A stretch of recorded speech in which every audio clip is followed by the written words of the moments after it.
You have to spend. There is nothing organic today except some food. It's just speculations and assumptions and a lot of webinars. Because content is what's going to be the most important thing in the coming years. How important is it to allocate a budget to only content? How does one decide? What is it that you really need to communicate, and where do you need to communicate? Will give you the budget. I spend most of my budget on Instagram. You have to spend on SEO. Maybe it's a mix that you should do. Yeah. So there is content which is purely for SEO, right? Your blogs, your articles, your mediums, your Quora, your YouTube. And then there is content that is for your consumers, which again generates visibility on search engines, right?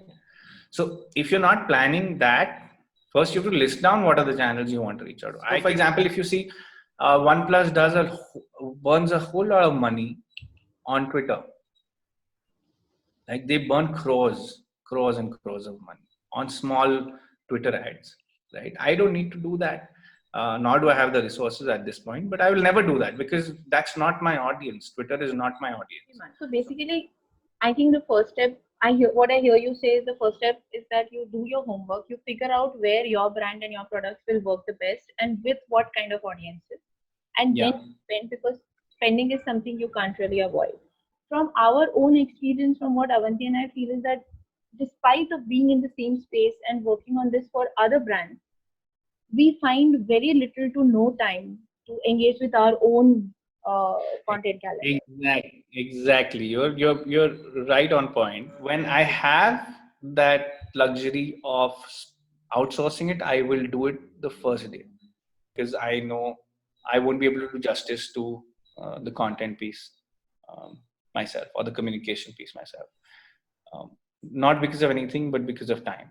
Because it is such an important asset, a marketing asset, it does make sense to set apart that much amount of money and invest in it rather than trying to do it yourself and not being able to do it.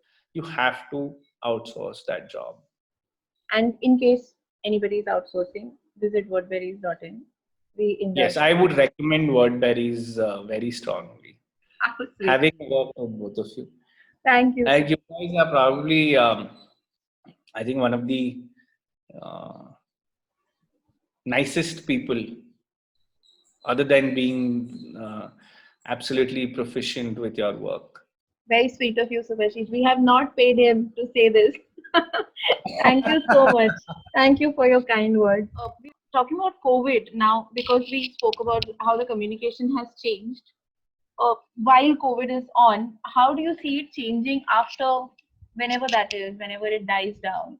Do you think there's anything that's going to change in the brand communication world, or do you think brands will just go back to what they were doing? The communication shift has happened for good, is what I've seen, and I believe. Yes, there will be those underlying statements which brands will continue to do so from their traditional communication point of view. But digitally, everyone's changed. Everyone's evolved. They've just opened their horizons and it's gone broader, saying ki boss, we care for you. You see brands going more humane with their communication. Yes, actually, yeah, that's the right way to put it. See, the communication has transformed from consumerist messages to human and relatable messages. I think brands have realized that it's important to be speaking outside of your comfort zone to consumers. Otherwise, they won't listen to you. But here's hoping for a much more connected and in a good way connected world, rather than people just trying to drive their own motives. So Subhashish, on that note, I would like to thank you for gracing our platform and kickstarting this series with us. It was a pleasure, absolute pleasure as usual, talking to you. And thank you so much, Divya. It was a delight to speak to you.